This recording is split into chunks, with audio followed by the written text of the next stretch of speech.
ইউনূস আলাইহিস সালাতু ওয়াস সালামের ভাবনা এলো কোন ব্যক্তি তো তার মালিকের কাছ থেকে পালিয়ে যাচ্ছে না, বরং আমি তো হিজরত করে চলে যাচ্ছি, আমার মালিকের অনুমতি নেইনি, আমার মালিক বলেননি তুমি চলে যাও। অতএব আমি মালিকের কাছ থেকে পালিয়ে যাচ্ছি। তিনি লাফ দিয়ে নৌকা থেকে লাফ দিয়ে তিনি নদীতে পড়ে গেলেন।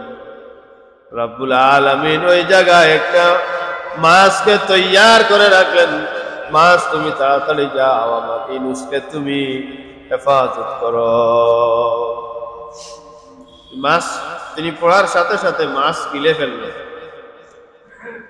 এই মাছটা যখন সমুদ্রের গভীরে যাওয়া শুরু করলো, আরেকটা মাছকে আল্লাহ পাক রব্বুল আলামিন পাঠালেন। এই মাছটা এসে যে মাছ মুখে করে ভিতরে করে নিয়ে গিয়েছিল, এই মাছকেও আরেকটা মাছ গিলে ফেলল। সুবহানাল্লাহ। এই দুইটা মাছ, একটা মাছের ভিতরে ইউনূস আলাইহিস সালাতু ওয়াস সালাম, আর এই মাছ আরেকটা মাছের ভিতরে সমুদ্রের গভীরে চলে গেল। আল্লাহ পাক রব্বুল আলামিন কালামে পাকে ইরশাদ করেছেন, তিনটা অন্ধকারের ভিতরে ইউনূস আলাইহিস সালাতু ওয়াস সালাম চলে গেলেন। একটা মাছের, দুইটা মাছের ভিতরে দুই অন্ধকার, আর একটা হলো সমুদ্রের গভীর, সমুদ্রের নিম্নতল নিম্ন দেশ অন্ধকার। এই তিন অন্ধকারে ইউনূস আলাইহিস সালাতু ওয়াস সালাম চলে গেলেন।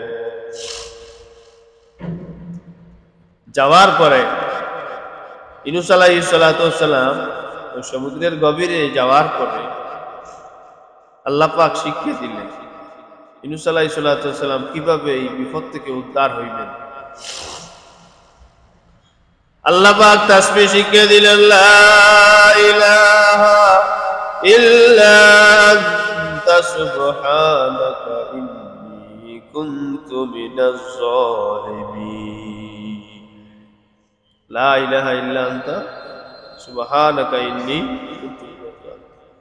মাছ কিন্তু আর বরদাস্ত করতে পারে না। যে মাছটা আরেকটি মাছকে খেয়েছিল, এটা ছেড়ে দিয়েছে।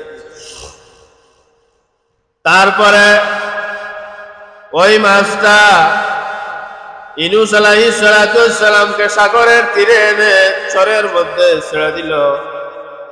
আর আল্লাহ পাক রব্বুল আলামিন ওই সময় ফেরেশতার মাধ্যমে একটা লাউয়ের গাছ চরের মধ্যে গজাইয়া দিলেন। মাছকে অর্ডার করলেন যে আমার নবীকে তুমি ওই লাউ গাছের নিচে তুমি নিয়ে রেখে এসো। সুবহানাল্লাহ। ইউনূস আলাইহিস সালাতু ওয়াস সালাম একবারে ছোট হয়ে গিয়েছিলেন, আর এই কদু গাছের, লাউ গাছের ছায়ায় তিনি আবার বেড়ে উঠলেন। সুবহানাল্লাহ। এজন্য নবীজি লাউকে পছন্দ করতেন। এই ইউনূস আলাইহিস সালাতু ওয়াস সালাম বিপদ থেকে উদ্ধার হলেন। আর আল্লাহ পাক আবার কালামে পাকে ঘোষণা দিলেন যে ফাস্তাজাবনা লাহু ওয়া নাজ্জায়নাহু মিনাল গাম্মি ওয়া কাযালিকা নুনজিল মুমিনিন। কিয়ামত পর্যন্ত আমার যত বান্দা বান্দীরা এমন ভাবে বিপদে পড়বে আর এই আয়াত তিলাওয়াত করবে, আমি ঠিক ইউনূসকে যেভাবে আমি মুক্ত করে দিয়েছিলাম, ঠিক তাদেরকেও একইভাবে আমি মুক্ত করে দিব। সুবহানাল্লাহ। ইউনূস আলাইহিস সালাতু ওয়াস সালাম কত বিপদে আসলেন, ঠিক না? এইভাবে বিপদ থেকে আল্লাহ উদ্ধার করবেন। আমার মূল কথা হলো, ইউনূস আলাইহিস সালাতু ওয়াস সালাম নিজের দেশ ছেড়ে চলে যাচ্ছেন। নিজের দেশ ছেড়ে অন্যত্র যাওয়ার জন্য এই চিন্তা ভাবনা করতেছেন। নিজের দেশ, নিজের পরিবার, নিজের বাড়িঘর, এটা সবচাইতে আপন, সবচাইতে আপন। নিজের দেশের চেয়ে অন্য দেশে গিয়ে এই আরাম পাওয়া যায় না, শান্তি মিলে না। যেই দেশে আপনি জন্মগ্রহণ করেছেন, এই দেশের গুরুত্ব আপনার কাছে বেশি। এই দেশকেই আপনি ভালোবাসেন। এই দেশের জন্য আপনার পরিবারের জন্য, আপনার পাড়া পড়োশির জন্য আপনি কষ্ট করতেছেন, শ্রম দিচ্ছেন। এজন্য মানুষের অন্তরের মধ্যে যে দেশের প্রতি যে ভালোবাসাটা আছে সেটা গুরুত্বপূর্ণ। প্রবাসে যারা থাকেন জিজ্ঞাসা করবেন যে নিজের দেশকে কেমন মিস করে। আমাদের বাংলাদেশ থেকে হাজার গুণ বেশি শান্তি অন্য দেশে আছে। রাস্তাঘাটের দিক দিয়ে বলেন, গাড়ি ঘোড়ার দিক দিয়ে বলেন, অন্য খাবার দাবার সবকিছু মিলিয়ে অন্য দেশ অনেক উন্নত আমাদের দেশ থেকে। কিন্তু এই উন্নত দেশে ইউরোপ কান্ট্রি কিংবা আপনার আমেরিকা সহ লন্ডন এগুলা দেশে যাওয়ার পরেও মানুষ কেন বাংলাদেশে আসতে চায়? কারণ এটা তার জন্মভূমি, এটা তার জন্মভূমি। এখানেই শান্তি, এখানেই তার শান্তি, কারণ সে দেশকে ভালোবাসে। সে দেশকে কি করে? হুব্বুল ওয়াতানে আলাল ঈমান। ঈমানের আরেকটা অংশ হলো দেশকে ভালোবাসা। ঈমানের আরেকটি অংশ দেশকে ভালোবাসা। রাসূল আকরাম সাল্লাল্লাহু আলাইহি ওয়াসাল্লাম যখন মক্কা থেকে হিজরত করে মদিনা যাচ্ছেন, যাওয়ার পথে গারে শুয়োরের মধ্যে আল্লাহর হাবিব আর আবু বকর সিদ্দিক রাদিয়াল্লাহু তাআলা গুহার মধ্যে আশ্রয় নিলেন। গারে শুয়োরের মধ্যে আশ্রয় নিলেন। এই গুহাটা এতটা গভীর যে একজন মানুষ বসলে বাহির থেকে দেখা যায়।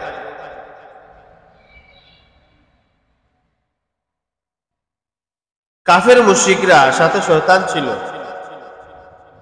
সে এসে বলল যে এই জায়গায় মুহাম্মদুর রাসূলুল্লাহ আর তার সঙ্গী লুকিয়ে আছে। কাফিররা এসে দেখলো মাকড় জাল পেতে রেখেছে, আর এর ভিতরে কবুতর ডিম পেড়ে দিয়েছিল জালের উপর। কাফেররা বলল যে মুহাম্মদুর রাসূলুল্লাহ এই গুহার মধ্যে ঢুকলো, অথচ মাকড়সার জাল ছিড়ল না, কবুতরের ডিম দিল, এটা কেমন ভাবে হয়? অথচ তাহলে এখানে কেউ লুকায় নাই। তারা ফিরে গেল। আবু বকর সিদ্দিক রাদিয়াল্লাহু তাআলা সে সময় বলেছিলেন, ইয়া রাসূলুল্লাহ, আমার খুব ভয় করছে, কাফেররা আমাদেরকে এই জায়গা পর্যন্ত খুঁজে খুঁজে আসবে, আমাদেরকে পেলে আমাদেরকে মেরে ফেলবে। নবীজি অভয় দিলেন, বললেন যে আবু বকর তুমি চিন্তা করো না, তুমি ঘাবড়াইও না, আমাদের সাথে আমাদের রব আছে, রবই আমাদেরকে রক্ষা করবে। নবীজি যখন গারে শুয়োর থেকে বের হয়ে মদিনা অভিমুখে যাত্রা করলেন, ওই সময় মক্কার দিকে ফিরে ফিরে নবীজি চোখের পানি ছেড়ে ছেড়ে কাঁদতেছিলেন। বারবার মক্কাতুল মুকাররমার দিকে নবীজি ফিরে ফিরে চোখের পানি জর্জর করে ছেড়েছিলেন আর কাঁদতেছিলেন। নবীজি ঈশা বলেছেন যে হাদিস শরীফে আছে, নবীজি এই সময় বলেছিলেন, হে মক্কা, তুমি সব চাইতে শ্রেষ্ঠ, মক্কা তুমি সব চাইতে শ্রেষ্ঠ। যদি আমাকে এখান থেকে বের করে না দেয়া হতো, তাহলে আমি রাসূলুল্লাহ কখনোই তোমাকে ছেড়ে যেতাম না। এটা বলে বলে নবীজি কাঁদতেছিলেন আর চোখের পানি জর্জর করে ছাড়তেছিলেন। দেশের জন্য, মক্কার জন্য নবীজি কাঁদতেছেন। আল্লাহ পাক বললেন, নবীজি যে কাঁদতেছেন এটা আল্লাহ পাক দেখছেন কিনা? আল্লাহ পাক কি দেখেন নাই? নবীজির অন্তরে যে এই ব্যথা অনুভব হচ্ছে, এটা আল্লাহ দেখছেন কি দেখছেন না? দেখছেন। আল্লাহ পাক বললেন, হাবিব চিন্তা করবেন না, ইন্নাল্লাযী ফারাদা আলাইকাল কুরআন লারাদ্দুকা ইলা মাআদ কুর রাব্বী আ'লামু মান জাআ বিল হুদা ওয়া মান হুয়া ফী যালালিম মুবিন। রাসূল পাক সাল্লাল্লাহু আলাইহি ওয়াসাল্লামের হৃদয়ের ব্যাকুলতা রবের কাছে প্রকাশিত। রব বললেন, হাবিব, ইন্নাল্লাযী ফারাদা আলাইকাল কুরআন লারাদ্দুকা ইলা মাআদ, নিশ্চয়ই যিনি এই কুরআনুল কারীমকে আপনার জন্য বিধান বানিয়ে পাঠিয়েছেন,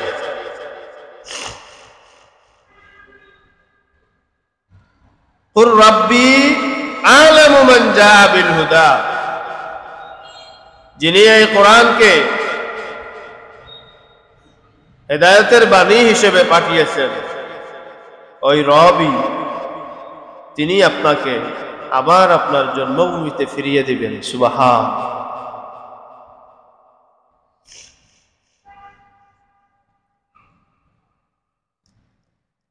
কতদিন গেল, নবীজি আবার ফিরে আসলেন। শুধু আসেন নাই, বিজয়ের বেশে এসেছেন। মক্কা বিজয়ের দিন যখন নবীজি বায়তুল্লাহর দরজার সামনে দাঁড়িয়ে চাবিখানা হাতে নিয়ে নবীজি ঘোষণা দিয়েছিলেন যে আজ আমি তোমাদের সাথে কি ব্যবহার করব। কাফের মুশরিকরা জবাব দিয়েছিল যে ইউসুফ আলাইহিস সালাতু ওয়াস সালাম তার ভাইদের সাথে যে ব্যবহার করেছিলেন আমরাও সেটা চাই। নবীজি তো রাহমাতুল লিল আলামিন, ইউসুফ আলাইহিস সালাতু ওয়াস সালাম নবী, কিন্তু নবীদেরও নবী রাহমাতুল লিল আলামিন, তিনি তো দয়ার সাগর, ঠিক না? সবাইকে ক্ষমা করে দিলেন আর বললেন আমি তোমাদের কাছ থেকে কোনো বদলা নেব না। আল্লাহুম্মা সাল্লি আলা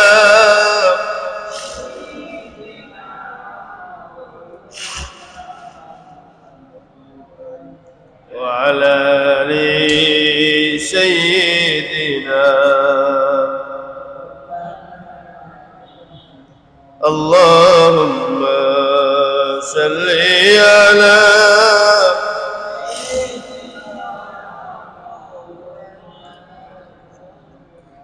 ওয়া আলা আলি সাইয়্যিদিনা।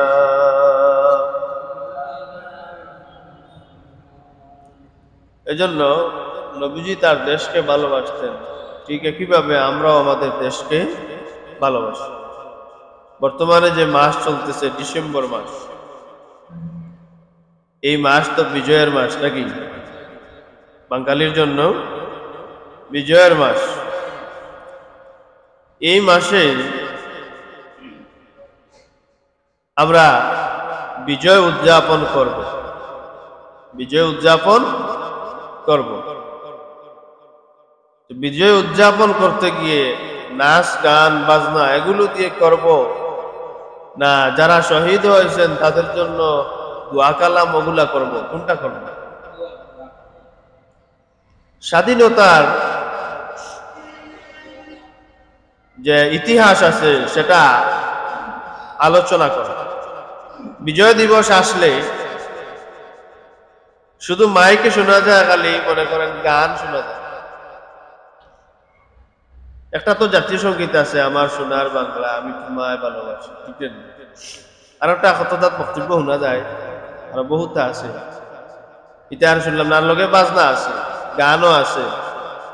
মাইক লাগাইয়া যদি অন্য কই বলে সুরা একটা মস দিতাম, তাহলে আর 10 জন 12 বা ইতা নিষেধ, এটা মানুষের কষ্ট হয়। আর সড়কের মাঝে লাগাইয়া রাখি দিছে, বাজারে বাজারে মাইক ফিট করিয়া গান বাজার, এই সময় আর অসুবিধা হয়। আচ্ছা বলেন তো, গান বাজনা হারাম, হালাল না হারাম? আর কুরআনুল কারীম তিলাওয়াত হালাল না হারাম?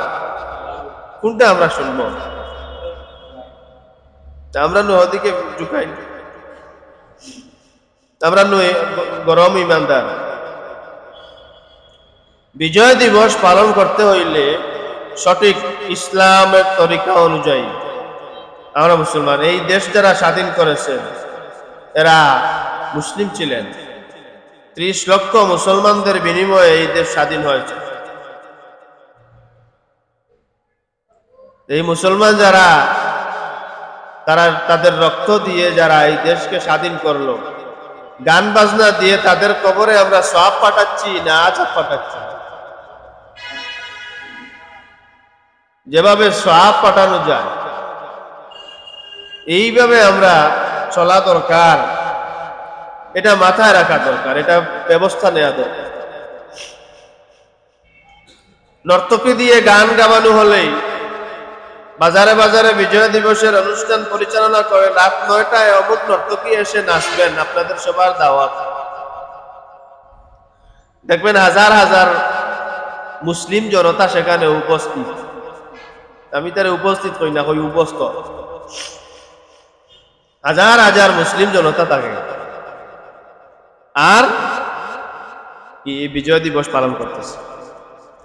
এটার নাম দেশপ্রেম না। দেশপ্রেম ইমানের অঙ্গ। নবীজি তার দেশকে ভালোবাসতেন।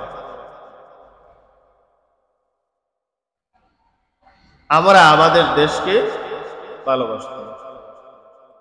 দেশকে ভালোবাসতে গিয়ে দেশের যেদিকে ক্ষতি হয় এই ক্ষতির দিক থেকে মানুষদেরকে ফিরাইতাম। আল্লাহ পাক রব্বুল আলামিন প্রত্যেক জাতির জন্য তাদের দেশকে নিরাপদ আশ্রয়স্থল বানিয়ে দিয়েছেন। তাদের দেশকে নিরাপদ আশ্রয়স্থল বানিয়ে দিয়েছেন। আল্লাহ পাক রব্বুল আলামিন অন্যত্র বলতেছেন যে মানুষ যারা তাদের মাতৃভূমিকে ভালোবাসে না, মানুষের মাতৃভূমির প্রতি তার ভালোবাসাটা হচ্ছে স্বভাবজাত। এটা কেউ শিখাইয়া দেওয়া লাগে না। এটা আল্লাহর পক্ষ থেকে ফরজ ওয়াজিব নফল কিছু না। এটা তার বৈশিষ্ট্যের, তার স্বভাবের ধরন।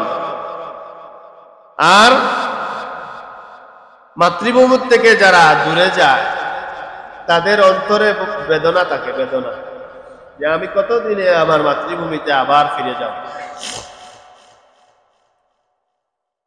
এই বেদনার কথা আল্লাহ পাক রব্বুল আলামিন কুরআনুল কারীমে বলেছেন।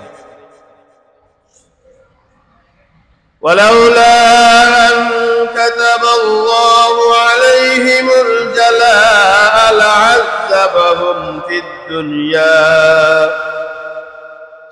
ওয়া লাহুম ফিল আখিরাতি আযাবুন নার। যে আল্লাহ তাদের নির্বাসনের সিদ্ধান্ত না করলে তাদেরকে পৃথিবীর অন্য শাস্তি দিতেন।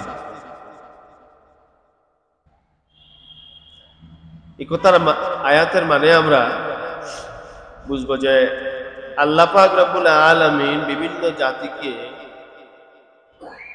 দেখেন তাদের অপরাধের কারণে আল্লাহ পাক ধ্বংস করে দিয়েছেন। অনেক জাতিকে আল্লাহ পাক রব্বুল আলামিন এক স্থান হতে অন্য স্থানে পরিবর্তন করে দিয়েছেন। যেমন আদম জাতির আগে আল্লাহ পাক রব্বুল আলামিন এই পৃথিবীতে জিন জাতি পয়দা করেছেন। এই রাজত্ব জিন জাতির ছিল। যখন তারা অবাধ্য হয়ে গেল তখন আল্লাহ পাক রব্বুল আলামিন এই জমিনকে উপুড় করে দিলেন। জমিনকে উপুড় করে দিলেন, অর্থাৎ মাটির নিচে তাদেরকে দিয়ে দিলেন। আর এই জমিনে আদম জাতির জন্য আদম জাতিকে আল্লাহ পাক সৃষ্টি করলেন, উপযুক্ত আদম জাতির জন্য উপযুক্ত বানিয়ে দিলেন। আল্লাহ পাক বলতেছেন যে আমি যদি নির্বাসনের ব্যবস্থা না করতাম তাহলে এই পৃথিবীতে আমি তোমাদেরকে অন্য শাস্তি দিতাম। যাই হোক, এখানে আল্লাহ পাক রব্বুল আলামিন এই কথাটা বোঝাতে চাইছেন যে মানুষের মাতৃভূমির জন্য মানুষের অন্তর উৎফুল্ল থাকে, বেদনাময়ও থাকে। দেশে বসবাস করলে মানুষ শান্তি পায়, আর যখন বাইরে বিদেশ প্রবাসে মানুষ থাকে, এই কয়েকদিন থাকার পরে দেশের জন্য মায়া হয়, দেশে চলে আসে, ঘুরায়। এটাই এজন্য সব মানুষের দেশের জন্য মানুষের প্রেম আছে, দেশকে মানুষ ভালোবাসে, দেশকে ভালোবাসে, দেশের মঙ্গল হবে, ভালো হবে, এইগুলা মানুষ যদি লালন না করে তাহলে তো তার এই ভালোবাসা তো দিতা। দেশকে ভালোবাসবে, এই দেশের জন্য মঙ্গলজনক কাজ করবে। রাসূল পাক সাল্লাল্লাহু আলাইহি ওয়াসাল্লাম মদিনায় হিজরত করে যাওয়ার পরে হযরত উসাইল গিফারি রাদিয়াল্লাহু তাআলা আনহু তিনি মক্কা থেকে মদিনায় আগমন করলেন। আগমন করার পরে নবীজি জিজ্ঞাসা করলেন যে উসাইল, মক্কার অবস্থা সম্পর্কে আমার কাছে একটু বর্ণনা করুন। তখন উসাইল মক্কা মুকাররমার করুণ পরিণতির অবস্থা সম্পর্কে বর্ণনা করতে লাগলেন। নবীজি শুনতে শুনতে একবারে কাঁদতেছেন। কতক্ষণ শোনার পরে নবীজি উসাইল গিফারিকে থামিয়ে দিলেন, বললেন তুমি আর থামো, আর আমাকে বলা লাগবে না, আমার প্রচুর কষ্ট হচ্ছে। এজন্য দেখবেন বাংলাদেশে যদি কোনো একটা ঘটনা ঘটে তাহলে প্রবাসীরা প্রবাসেও আন্দোলন করে না? কিসের জন্য করে? দেশপ্রেমের জন্য করে, দেশপ্রেমের জন্য করে। নবীজি বললেন উসাইল তুমি থামো, মক্কার আর করুণ অবস্থা সম্পর্কে আমাকে আর বলিও না। তো বোঝা গেল যে মদিনায় যাওয়ার পরেও নবীজির মনে, নবীজির অন্তরে মক্কাতুল মুকাররমার প্রেম ছিল। মক্কাতুল মুকাররমার কি ছিল? প্রেম ছিল, নিজের দেশের প্রেম ছিল। আল্লাহ পাকের হুকুমে তো নবীজি হিজরত করে মক্কা থেকে মদিনায় গেলেন, না হলে নবীজি কখনো যাইতেন না। কাফের মুশরিকরা কত আঘাত করেছে, কত কষ্ট দিয়েছে, কিন্তু নবীজি এক মুহূর্তের জন্য বলেন নাই যে আমি তোমাদের ছেড়ে চলে যাব, এটা বলেন না। আল্লাহর হুকুম হয়েছে, আল্লাহ অর্ডার করছেন, আল্লাহ পাকের ইচ্ছায় তিনি হিজরত করেন। নবীজি বলতেছেন মাতৃভূমির ভালোবাসা সম্পর্কে নবীজি তিনি নিজের অনুভূতি প্রকাশ করতেছেন। মানুষ নিজের দেশের যে ভালোবাসা আছে সেটার অনুভূতি প্রকাশ করে। কত হাজার কিতাব আছে দেশপ্রেমের প্রতি, কত হাজার কিতাব আছে। শুনেন, 1450 বছর আগে নবীজি নিজের দেশের সম্পর্কে অনুভূতি প্রকাশ করেছেন। নবীজি বলতেছেন যে ইসলাম মাতৃভূমির প্রতি যে মানুষের ভালোবাসা সেটা তার স্বভাবগত, সেটা ফরজ ওয়াজিব কিছু না, ফরজ ওয়াজিব কিছু না, এটা স্বভাবগতই। মানুষের অন্তরে এই দেশের প্রতি ভালোবাসাটা থাকে, আর স্বভাবের কারণে, মানুষের সমাজের কারণে, তার পূর্বপুরুষের কারণে এই ভালোবাসাটা জন্ম নেয়, আর তার মৃত্যুর আগ পর্যন্ত তার অন্তরে লালন করে, তার অন্তরে এটা লালন করে। রাসূল পাক সাল্লাল্লাহু আলাইহি ওয়াসাল্লাম মক্কাতুল মুকাররমা যে পাথর পর্বত ছিল, পর্বত যেগুলো ছিল এগুলো নবীজি পর্বতগুলোকে ভালোবাসতেন, পাথরগুলোকে ভালোবাসতেন।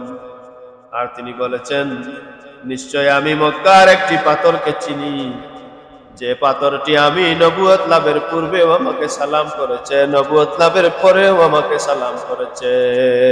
সুবহানাল্লাহ।